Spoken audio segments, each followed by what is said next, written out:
My name is Margaret Maggie Lawson. I am 76 years old. For 42 years, I worked as a school cafeteria supervisor at Lincoln High School in Springfield, Illinois. I wasn't famous. I wasn't rich. But I fed generations of children, learned their names, slipped extra food to the ones who looked hungry and believed foolishly. Perhaps that kindness always finds its way back home. I never imagined that one day my own children would treat me like an inconvenience. I raised 3 children, Daniel, Susan, and Eric, in the very house they live in today. Their father, my husband, passed away from a heart attack when the kids were still young. I didn't collapse. I didn't complain. I went back to work the following Monday, because that's what mothers like me did. That house on Oak Ridge Drive was built on sacrifice. Every wall had a memory. Every corner carried laughter, tears, and years of survival. I paid the mortgage myself. The deed was in my name. Always had been. But over time, something changed. It started with jokes. "Mom, you walk too slow. Mom, you repeat the same stories. Mom, you wouldn't enjoy it anyway." I laughed along, pretending it didn't sting. Then came the decisions made without me. Family dinners planned when I wasn't told. Holidays shortened because I got tired. Conversations lowered when I entered the room. Slowly, subtly, I was erased while still alive. One afternoon, Susan sat me down at the kitchen table. "Mom, maybe it's better if you rest more," she said, carefully choosing her words. "We're not saying you can't stay here," Daniel added quickly. "But maybe you shouldn't come to every gathering Eric finished." I nodded. I didn't argue. Mothers of my generation were trained not to. A week later, they threw a big family party. Music, balloons, a barbecue. Friends, cousins, grandchildren. I wasn't invited. I found out by accident. That afternoon, my neighbor, Mrs. Helen Brooks, knocked on my door holding her phone. "Maggie, I thought you were at the party," she said gently. "What party?" I asked. She hesitated, then turned the screen toward me. There it was. My living room. My backyard. My dining table. Filled with people. Smiling, laughing. Without me. The caption read, "Lawson Family Reunion!" Such a beautiful day. My hands trembled. "Why wouldn't they invite you?" Helen whispered. I didn't have an answer. I sat alone that evening, staring at the same walls I had painted myself decades earlier. The same house where I had bandaged scraped knees, celebrated graduations, and mourned losses. And suddenly I understood something with painful clarity. They didn't forget me. They excluded me because I slowed things down. I went to my room and pulled out an old folder from the bottom drawer. Inside were documents I hadn't looked at in years. The house deed, the tax records, the ownership papers. Everything was still in my name. Legally, completely, undeniably. A strange calm washed over me. That night, no one came to check on me. They were too busy enjoying my house. I didn't confront them. I didn't cry in front of them. I didn't post online. Instead, I made a decision. A quiet one. The kind that changes everything. The next morning, I called a number I had saved long ago but never thought I'd use. "Hello," a man answered. "This is Thomas Reed, real estate attorney." I took a breath. "My name is Margaret Lawson," I said steadily. "I want to talk about selling my house." There was a pause. "The one on Oak Ridge Drive?" he asked. "Yes," I replied. "The one my children think is theirs." As I hung up the phone, I looked around the kitchen. The same kitchen where they had laughed the night before without me. And for the first time in years, I didn't feel weak. I felt awake. They thought I was just an old woman. They thought age meant silence. They thought kindness meant weakness. They were wrong. And this was only the beginning. I am Margaret Lawson, 76 years old, a lifelong school cafeteria supervisor in Springfield, Illinois. I raised 3 children, baked hundreds of birthday cakes, patched, scraped knees, and cleaned up countless messes. And yet my own children had deemed me a slower presence unworthy of their family celebration. I spent the first night after seeing the party photos in silence, staring at the walls that had witnessed decades of my care. The balloons and decorations still lingered in my mind. Their laughter haunted me, sharp and unfair. By morning, the shock had settled into determination. I began reviewing my legal documents, something I had never fully considered before. The house, the bank accounts, the investments. Everything was mine. Everything my children assumed they had a claim to. For years, I had placed my trust in their sense of fairness.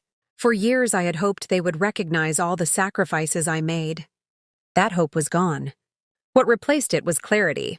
Justice was mine to claim. I contacted Thomas Reed, the real estate attorney, and scheduled a meeting. I want to sell my house, I told him firmly. The one your children think is theirs, he asked cautiously. Yes, and I want it done quietly, I replied. Thomas raised an eyebrow but said nothing. He knew as I did that there was no legal obstacle. The property had been under my name since before the children were teenagers. While waiting for the legal steps to progress, I began organizing my plan. Not just the sale of the house, but the lesson it would teach them. I didn't need confrontation. I didn't need drama. I needed precision. I needed quiet power. And that power, I realized, had been mine all along. Meanwhile, life went on around me. I continued my daily routine, preparing meals for neighbors and friends who appreciated my presence. I started teaching cooking classes at the local community center, something I had dreamed of for years but never pursued. Every day I watched the Oak Ridge house from a distance. My children's routines continued there. Laughter parties, casual confidence in a house they thought they controlled. They didn't know that the legal papers had already been filed. They didn't know the sale process had quietly begun. Weeks passed. I received letters, phone calls, and confirmations from Thomas Reed. The house was officially listed. The market was strong and potential buyers were eager. By the end of the month, it would no longer belong to them. I didn't gloat. I smiled quietly. I moved on with my life, pouring energy into my own happiness, a lesson I should have learned decades ago. One evening, Daniel called me. Mom, we heard something about the house. What's going on?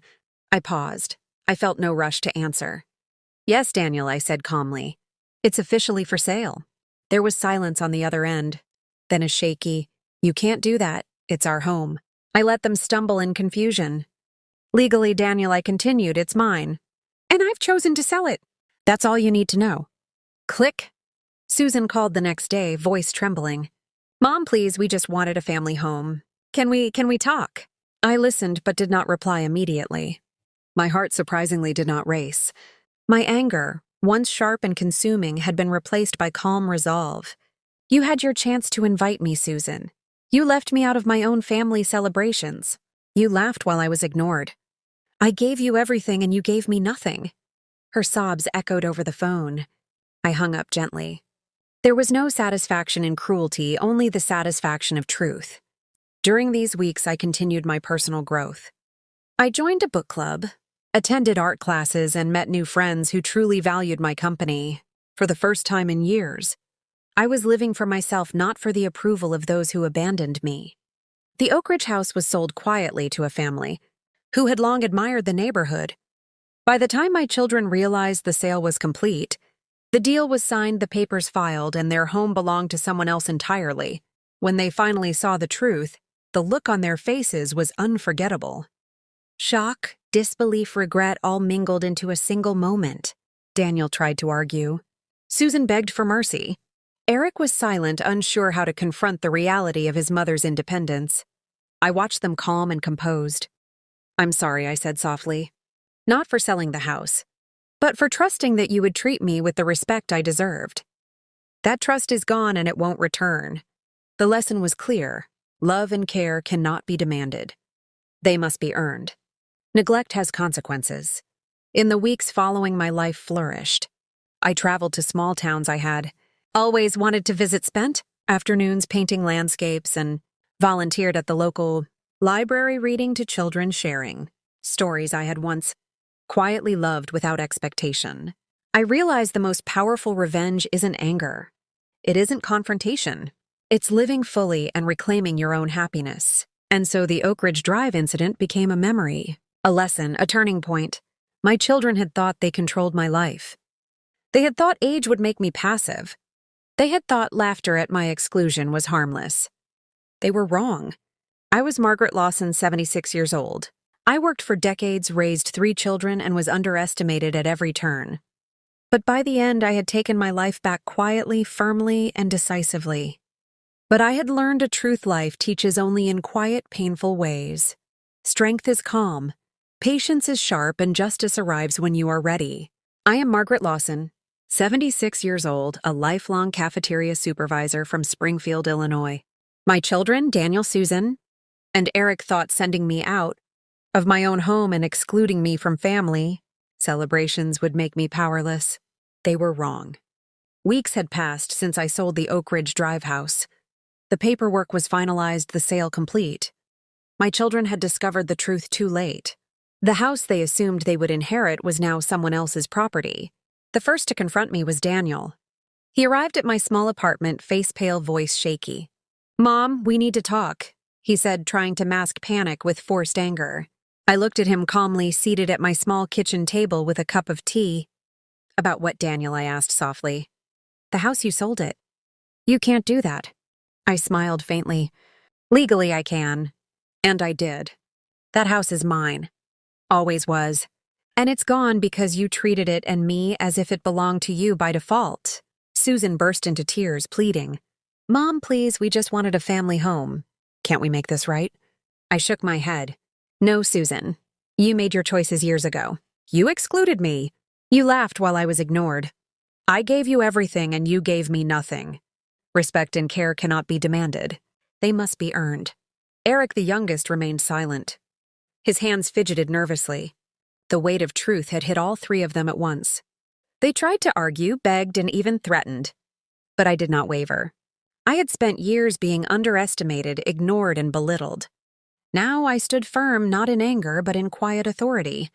"My happiness, my home, and my peace are mine to protect," I told them. "I chose kindness for those who deserve it. You were given every opportunity to be part of my life, and you chose otherwise. That is the consequence." After their stunned departure, I sat alone and felt something I hadn't in decades: relief.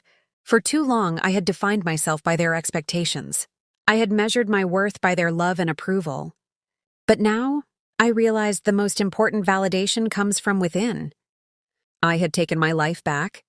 Life flourished in ways I hadn't imagined. I traveled to small towns.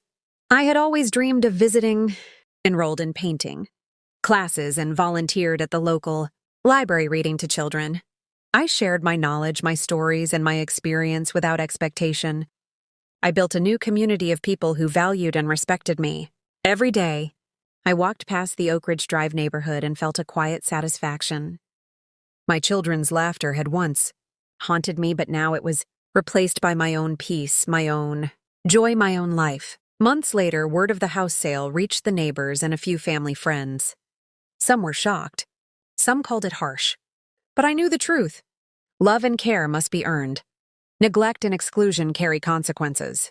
Strength is quiet, patient, and unstoppable.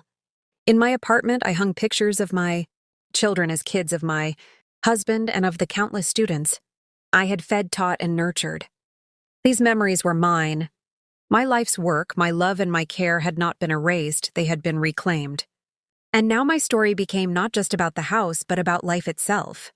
How to survive betrayal, how to transform hurt into empowerment, and how to reclaim dignity even when those who should love you most fail you.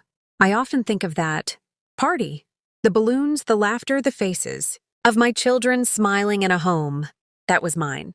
I feel no bitterness now, only clarity. Their choices defined them, not me. My choices defined me. I am Margaret Lawson. I am 76 years old.